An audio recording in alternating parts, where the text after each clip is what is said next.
10 years ago, I walked into my father's office in flats and a faded blazer, clutching a notebook and the hope that maybe, just maybe, he would give me a real chance. Back then, the company was dying. A legacy business started by my grandfather, antique hardware parts, mostly collector's items now, barely limping along in a digitized world. My brother, of course, had already moved on to real estate consulting in Miami. He said the company was a waste of time and that I was wasting my youth. But I believed in it. More than that, I believed in what I could do. And I did. 10 years later, the company wasn't just afloat, it was thriving. I'd modernized every system, hired the right people, and invested in rare manufacturing partnerships. Our products were now luxury collectibles for wealthy restoration clients, interior designers, and even Hollywood set designers. From a 6-person team in a musty office, we'd grown into a 60-employee operation with warehouse space in 3 states and annual revenues that made even private equity firms glance our way. I'd taken it from a dusty, forgotten business to a $15 million empire, but none of that mattered on the night of my father's 75th birthday dinner. He'd rented out a rustic estate just outside of town. Everything catered, of course. My mother, as always, was politely tipsy by dessert, laughing too hard at everything my brother said. His new girlfriend, a woman barely older than his daughter, had the audacity to wink at me over the crème brûlée. And then, my father raised his glass.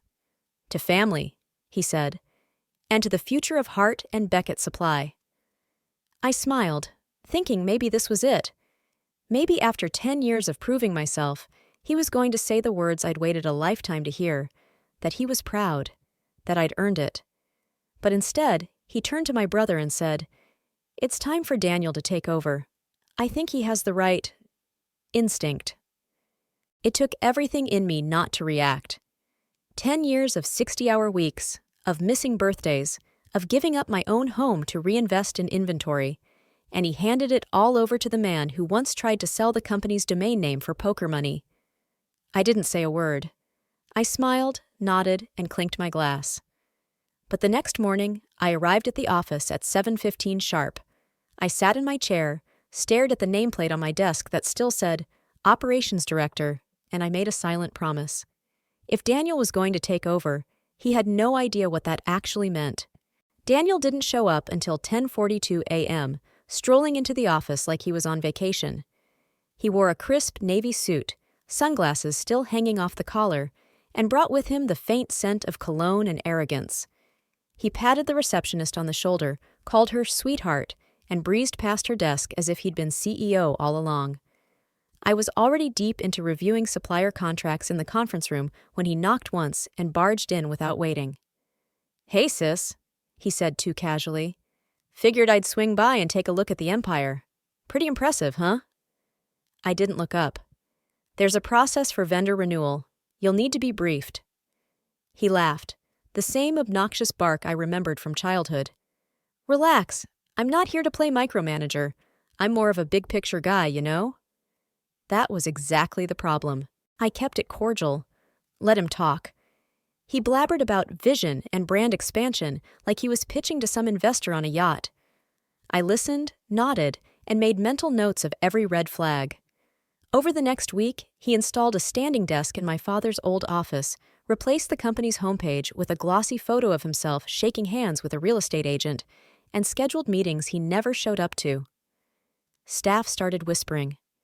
I caught the operations manager, Linda, rolling her eyes during one of Daniel's impromptu inspiration speeches. But it wasn't until Thursday that things truly shifted. I was sitting in the break room with Rachel, our lead accountant, an introverted but razor-sharp woman who's been with us for 6 years, when she pulled me aside. "There's something wrong with the Florida ledger," she whispered. "Payments are being rerouted. I don't think it's just accounting error." My stomach tightened. Florida was Daniel's expansion zone. He'd insisted we invest in a storage facility near Tampa, even though I'd told him 3 times the market wasn't viable. I thanked her, calmly returned to my desk, and began pulling numbers. And that night, I stayed until almost midnight combing through every invoice from the past month. There were inconsistencies, not glaring, but just enough to make my skin crawl. He wasn't just incompetent. He was moving money. I waited a few days before confronting anything directly. If Daniel noticed I was keeping longer hours, he didn't say. In fact, he barely spoke to me unless someone was around to hear it.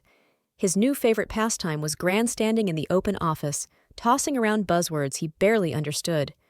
But I had work to do, and I had to be smart. First, I made copies, physical ones. Every ledger, every transfer confirmation. I printed out the vendor receipts, the new bank account numbers, and the vague consulting fees that hadn't been there a month ago. I stored everything in a locked cabinet beneath the old archive boxes. Then I met with Rachel again. We sat at the diner across the street during lunch, huddled in a corner booth like we were plotting a heist. "Is there anyone else on the finance team involved?" I asked. She shook her head. "They don't even look that deep. Daniel brought in someone from outside, some guy named Brent. Said he was a consultant, but he's been sitting in our systems for days."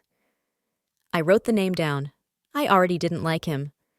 Later that week, Daniel called a staff meeting. It was held in the warehouse mezzanine, with folding chairs and lukewarm coffee. He stood on a plastic crate to command the room. "I want to thank everyone for the amazing work you've done," he began, smiling like a politician. "And I know change is uncomfortable, but we're stepping into a new era. I'm bringing in new blood, new strategies, and we're tightening our belts for a leaner, meaner future." I watched Linda's jaw tighten. That speech meant layoffs. 2 days later, 4 employees were let go. No notice, no severance. Just a smiling HR rep with a checklist and a security escort. That night, I called my mother. "He's gutting the company," I told her. She sighed. "Your father says Daniel needs space to lead. You have to let go. Maybe it's his turn." "No, Mom," I said quietly. It was never his turn. My father wouldn't take my calls, so I dug deeper. I searched Brent's LinkedIn, reverse-searched his resume, and found his name attached to 2 other companies, both of which had been absorbed into shell corporations within a year. One had been investigated for fraud. This wasn't just Daniel being foolish. It was a pattern, and if I didn't stop it, everything I built would be gone within a year. I started arriving earlier and staying later. Every moment Daniel wasn't around, I used to dig, through emails, contracts, back-end files. I didn't hack anything. I didn't have to. He was sloppy, arrogant. Brent, too. They left trails. Brent had full access to our financial systems. I watched him from across the office one morning, hunched over his laptop, his screen filled with spreadsheets he clearly didn't understand. I caught a glimpse of a document title, Reallocation Strategy, Q2. I memorized it. By that Friday, Linda was gone. No warning. Just a box of her things sitting in the hallway and an HR email that said, "Due to restructuring." She had been with us for 8 years. Her departure left a chill through the team. No one dared ask questions anymore. I called her that evening. "They made me sign an NDA," she said quietly. "Brent said it was standard. But something's wrong, isn't it?" I paused. "Yes, something's very wrong." She hesitated. "If you're trying to stop this, you'll need help and protection." That same weekend, I drove out to my father's house. I didn't call ahead. I knew if I did, he'd avoid me again. He was in the garden, pruning the hedges. Always the hedges. "I need to talk to you," I said. He didn't look up. "This isn't the time, Meredith." I crossed my arms. "Then when is the time? When the company collapses? When you realize Daniel's handing it off to a fraud and funneling money into fake projects?" His shears froze in midair. "You don't know what you're talking about." "I do," I said, voice steady. "I have the records, the contracts. Brent isn't a consultant. He's a parasite. And Daniel? He doesn't even show up to half his meetings." He looked at me then. Really looked. And I saw something shift. Not shock, not concern. Guilt. "You don't understand," he said, his voice lower. "It's more complicated than that." "What's complicated about theft?" He shook his head and walked inside, leaving me standing there. When I got back to the office Monday, Rachel had been locked out of the financial system. Brent had reassigned access without explanation, but I was ready. I had already downloaded everything. By Tuesday, I was certain. Brent had taken full control of our accounting software. Every change, every transaction was now filtered through him. Rachel sat 3 desks down from me, pretending to work, her posture stiff and her eyes blank. She was terrified, and I didn't blame her. That afternoon, I scheduled a team realignment meeting. Daniel was too busy golfing with a vendor in Scottsdale, and Brent didn't bother to show, which was perfect. I gathered the 6 remaining department heads, quiet, loyal people, all of whom had survived 3 waves of layoffs in a company they'd helped build. I gave them coffee, closed the blinds, and locked the door. "I need to talk to you all off the record," I began. They listened in silence as I laid out what I knew: the Florida money trail, Brent's background, the consultant facade. I didn't show the files. I wasn't that careless, but I made it clear I had the evidence. One by one, they looked at each other, then at me. "This explains everything," said Paul, our logistics lead. "The freight contracts, they don't make sense." "And the sudden change in vendors," added Diana from procurement. "I was told to stop vetting them, just approve invoices." They were scared, but they were ready. "We need a plan," I said. "I'll protect you, but I can't do this alone." That night, Linda called.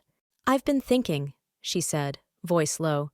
"When I left, they wiped my company email, but I had backups of everything I handled, including HR memos and meeting notes. I can get them to you." "Do you want to go public?" I asked. "I want to stop them, however we have to." The walls were closing in on Daniel and Brent, but they were also watching. The next morning, I arrived to find the nameplate stripped from my door. My office reassigned due to organizational streamlining. No warning, no explanation. Daniel had returned, and he was making moves, but he didn't know what I had, and he didn't know I'd already emailed it all, to my personal attorney, just in case. The following week was a blur of whispers, glances, and careful movements. I operated from an empty desk near the loading bay. No phone line, no internal access. A message in itself. Daniel strutted through the halls like a man who'd won. Brent now took meetings in my old office, often with the door closed. I caught him once through the glass, smiling smugly while pointing at my framed photo still sitting on the shelf. He didn't remove it. He left it there, like a trophy. But what they didn't realize was that we were no longer reacting. We were building something. Linda's files arrived late Tuesday. 3 large folders with scanned HR documents, memos signed by Brent, and notes from Daniel's closed-door meetings. There were termination decisions made without process. Salary cuts disguised as budget corrections. Even attempts to retroactively alter bonus structures, mostly affecting women in leadership. We had a case. By Thursday, I had a private call with my attorney, Nora Halperin, a seasoned, no-nonsense professional I'd trusted since college. She reviewed everything, twice.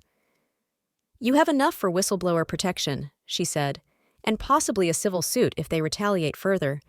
But you need to move fast. If they start shredding documents or altering systems, your evidence could lose weight." "Then we go public?" I asked. "Not yet," she replied. "Leverage first. Let's see who blinks." That night, I wrote an internal memo. No threats, just numbers, dates, observations, a quiet summary of irregularities. I CC'd it to only 3 people: Brent, Daniel, and my father. No subject line, just the signature: Meredith Hart, Director of Strategic Operations. Unofficial, apparently. By morning, chaos had broken loose.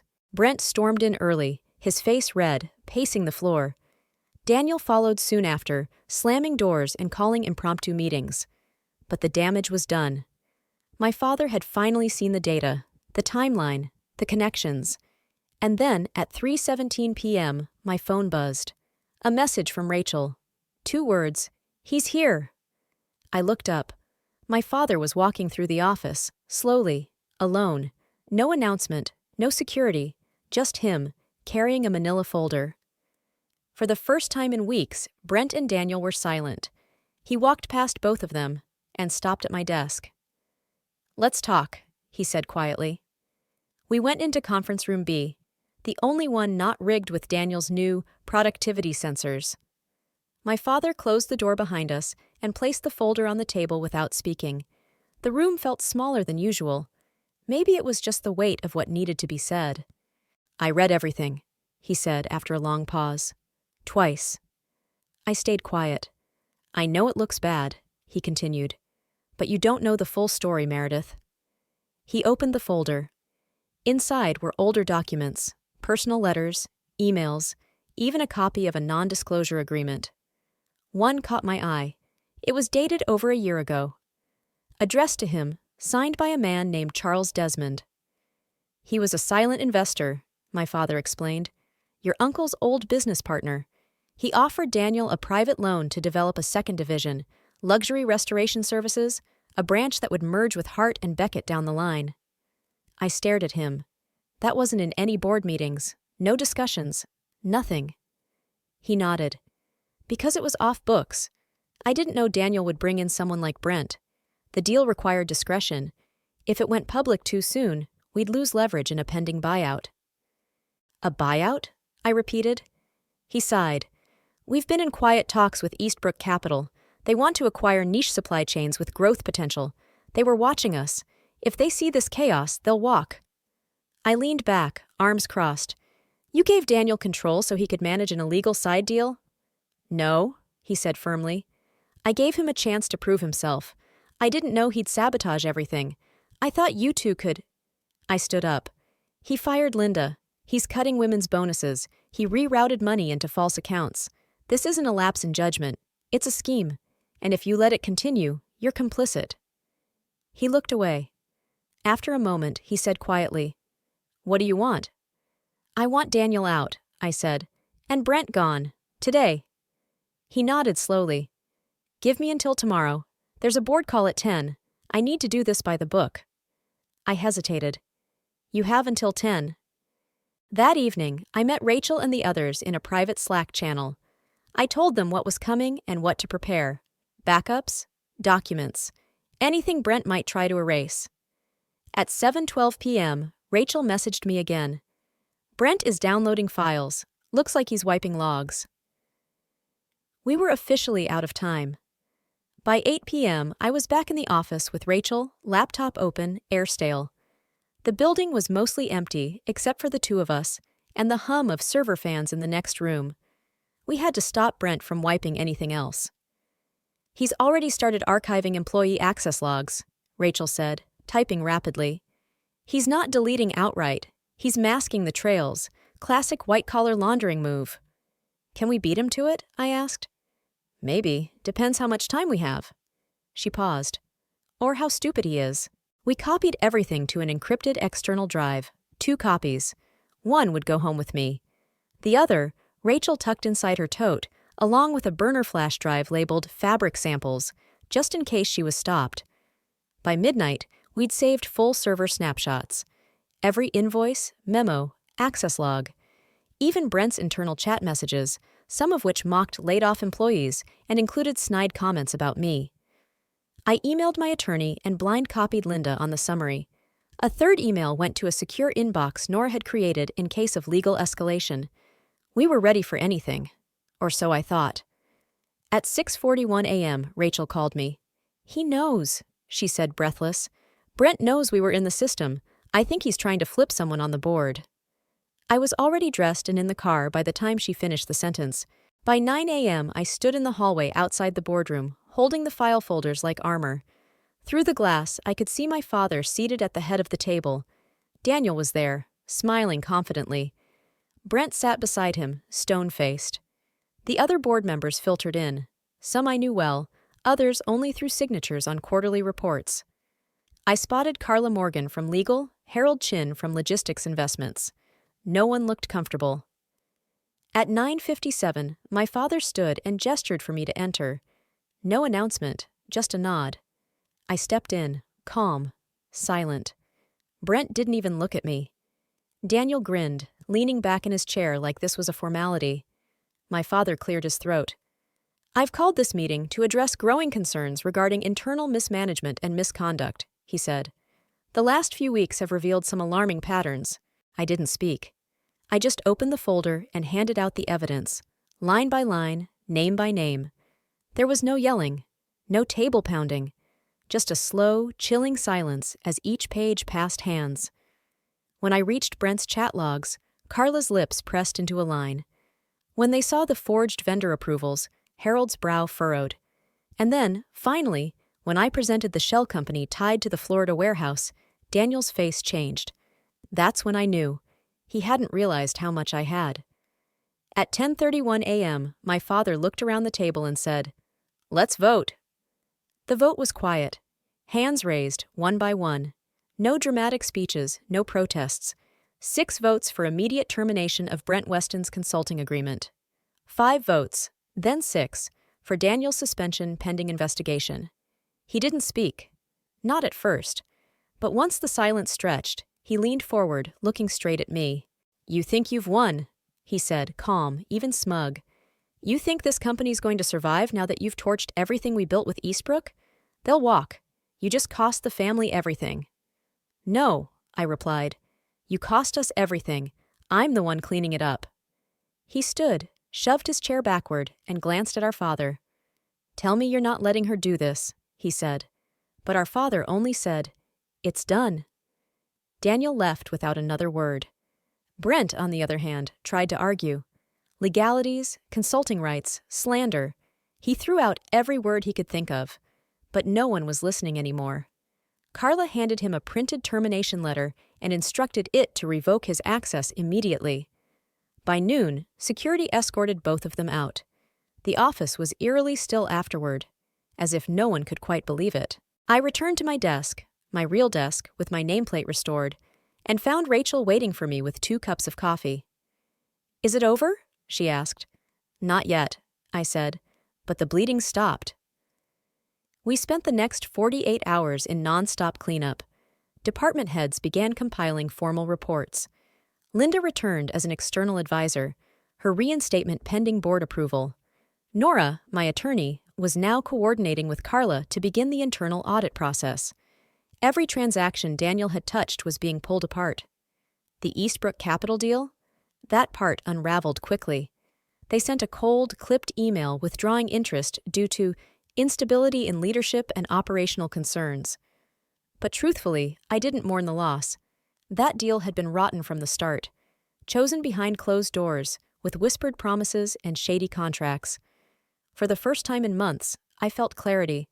That Friday afternoon, my father stopped by my office. "I wanted to thank you," he said, "and apologize." "You don't need to apologize," I said quietly. "You need to change." He nodded. "I will. I'm stepping back. The board will vote on new leadership next week. I'd like you to consider it."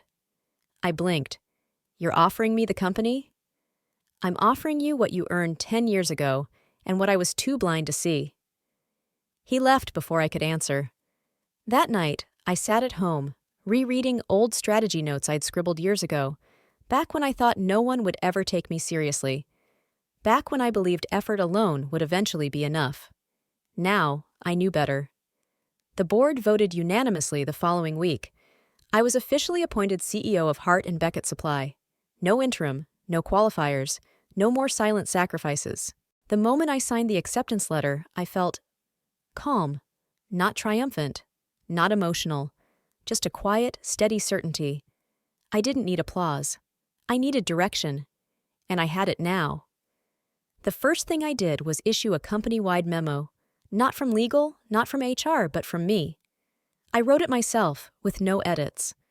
I acknowledged the chaos of the past few months, the fear, the silences, the betrayal. I apologized for every part of it I hadn't prevented.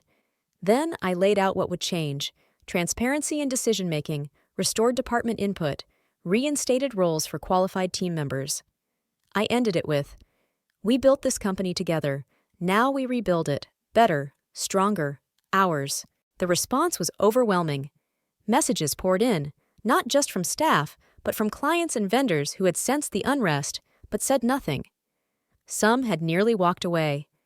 Others had stayed, quietly rooting for a return to what the company used to be, a place of value, not vanity. Rachel accepted my offer to lead finance full-time. She'd earned it. Linda returned as head of people and culture, and her first action was to reach out to every laid-off employee to offer them priority rehire if they wanted it. Some declined. They'd moved on. Others returned the very next day, hugs and handshakes in tow. "Daniel?" I haven't heard from him since. I know he's consulting somewhere out west, likely using a name that doesn't belong to him. Brent is facing legal scrutiny. Nora made sure of that. She submitted the full audit package to the local regulators, and while the company itself was cleared due to swift action, Brent wasn't so lucky. My father still walks through the office some mornings. Quietly now. He offers a nod, sometimes a word of support, but never lingers. We're civil. Nothing more. I think he understands that rebuilding our relationship isn't part of this job. Not anymore. Sometimes I catch him watching me from the hallway.